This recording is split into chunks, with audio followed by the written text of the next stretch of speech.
மாதந்தோறும் first Sunday அன்று கிரியாஸில் நாம் வாங்கும் அனைத்து பொருட்களுக்கும் எக்ஸைட்டிங் ஆஃபர்ஸ் அண்ட் கிஃப்ட்ஸ். இந்த கூட்டணி நாடாளுமன்ற தேர்தலையும் தொடருமா? அடுத்த கட்ட நகர்வுகள் இந்த கூட்டணி தொடர்பாக எல்லாம் நல்லபடியாக போகிறதுக்காக தான் நாங்கள் நல்லபடியாக போகிறோம். பேர் ஏதாவது இல்லை, அது அனைத்து கட்சி தலைவரிடம் ஆலோசித்து எங்களுடைய தலைவர் மற்றும் எங்களுடைய தலைவர் விஜய் அவர்கள் மற்றும் அனைத்து கட்சி தலைவர்களும் ஆலோசிச்சு இது கண்டிப்பாக ஒரு நல்ல பெயரை வைத்து கட்சிகளை இந்த இன்னைக்கு அழைக்கிறதுக்கான திட்டம் இல்லை. எங்களோட ஒன்றி போகிற கட்சிகளை மட்டும் அழைக்க முடியும். கண்டிப்பாக எங்களால் திமுகவோ பாரதிய ஜனதா கட்சியோ அதிமுகவோ முடியாது இல்லையா? அதனால் அது எங்களோட ஒன்றி போகிற கட்சிகள், எங்களுடைய கருத்தில் ஒன்றி போகிற கட்சிகள். இது எங்களுக்கு பொதுமக்கள் அனைவரும் பார்க்குறப்ப இது ஒரு நேச்சுரல் பார்ட்னராக இருக்குது. நேச்சுரல் பார்ட்னராக இருக்குது. எல்லா விதத்திலும் ஒரு மதச்சார்பின்மை அனைத்திலையும் சேர்த்து ஒரு நேச்சுரல் பார்ட்னராக இருக்கும். கண்டிப்பாக இது ஒரு நல்ல கூட்டணியாக ஊழல் இல்லாத ஒரு செக்குலரிசம், ஒரு மதச்சார்பின்மை அனைத்திலையும் ஒரு நேச்சுரல் பார்ட்னராக இருக்குது. இப்படி ஒரு அலையன்ஸ் இதுவரைக்கும் தமிழ்நாட்டில் இப்படி ஒரு நேச்சுரல் பார்ட்னர்ஷிப் எந்தவித ஒரு கருத்து வேறுபாடும் இல்லாமல் எல்லாரும் ஒருமித்த ஒரு பயணத்தில் ஒரு அரசு எப்படி சேரணுன்றதுல ஒரு பயணத்தில் ஒருமித்த கருத்தோடு செல்றது இது எனக்கு தெரிஞ்சு இதுதான் முதல் முறை. எல்லாருக்கும் கான்ஃபிடென்ட்டாக ஒரு கூட்டணி ஆட்சியோடைய இதில் இதான் முதல் முறையாக தமிழகத்தில் கூட்டணி ஆட்சி.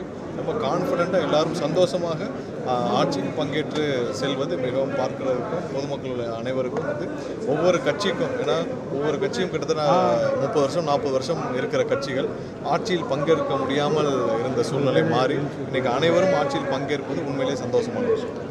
ஓகேண்ணா. அதெல்லாம் அடுத்த முதற்கட்ட பேச்சுவார்த்தை பேசி தீர்மானிக்கலாம். எல்லாரும் இந்த கூட்டணியின் அமைப்பு சந்தோஷமா ஃபீல் பண்ணாங்க. நேச்சுரலாக இருக்குது, நேச்சுரல் பார்ட்னர்ஷிப்பு நல்லபடியாக அந்த கூட்டணி அடுத்த கட்டத்திற்கு செல்லும். ஏன்னா யாருக்கும் எந்தவித இதுவும் இல்லை, யாருக்கும் எந்தவித கருத்து வேறுபாடுகளும் இல்லை, யாருக்கும் எந்த விதமான ஒரு பெரிய ஒரு வேறுபாடுகளும் இல்லை. நேச்சுரலாக எல்லாருமே மதச்சார்பின்மையில் ஒரே இதில் இருக்கும். எங்களுடைய தலைவர் முதல் மாநாட்டில் என்ன சொன்னாரோ, கொள்கை எதிரி யார், அரசியல் எதிரி யார் என்று அழுத்தி சொன்னாரோ அதை இன்று வரைக்கும் உறுதியாக கடைபிடிக்கிறார். அந்த விதத்தில் கண்டிப்பாக இது ஒரு நேச்சுரல் பார்ட்னர்ஷிப். இதே தான் அனைத்து கட்சிகளும் விரும்பினார்கள். அது ஒரு நேச்சுரலாக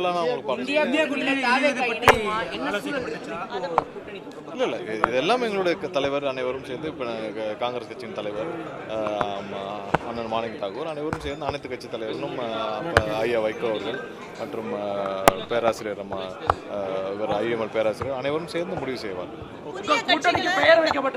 இல்லை, அதெல்லாம் அனைத்து கட்சி தலைவர்களும் சேர்ந்து எங்களுடைய தலைவர் அனைத்து கட்சி தலைவரும் சேர்ந்து முடிவு செய்வார். அதெல்லாம் முடிவு செய்வார். இல்லை, எங்களுடன் ஒன்றி போகிற கட்சியோட மட்டும்தான் கூட்டணி போக முடியும். எல்லாரோடையும் போக முடியாது. நாங்கள் தெளிவாக சொல்லிட்டோம். காங்கிரஸ் நான் இப்போ இருக்கிற கட்சிகளோட போவோம். மற்ற எங்களுக்கு எதிராக இருக்கிற கட்சிகளோட நாங்கள் போக முடியாது. இல்லை, பேச்சுவார்த்தை போயிட்டு இருக்கு. அவர்களுக்கும் அவருடைய கட்சியில் எல்லா கட்சியிலையும் உள்ள அடுத்த அந்தந்த கட்சிக்கான ஒரு இது இருக்கும், ஃபார்மாலிட்டிஸ் இருக்கும். ஸோ அவர்களும் நிறைய பேச்சுவார்த்தை நடத்த வேண்டியிருக்கும். ஸோ பேச்சுவார்த்தை நடத்தி விட்டு எப்படின்னு சொல்லி கண்டிப்பாக எல்லாரும் சுமூகமாக போகணுன்றதான் தமிழக மக்களோட. அவர்களும் இந்த ஆட்சி நல்லா தொடரணுன்றதுக்காக தான் அவர்களும் ஆதரவை தெரிவிக்கிறாங்க. நல்லபடியாக இருக்கும். மாதந்தோறும் ஃபர்ஸ்ட் சண்டே அன்று கிரியாஸில் நாம் வாங்கும் அனைத்து பொருட்களுக்கும் எக்ஸைட்டிங் ஆஃபர்ஸ் அண்ட் கிஃப்ட்ஸ்.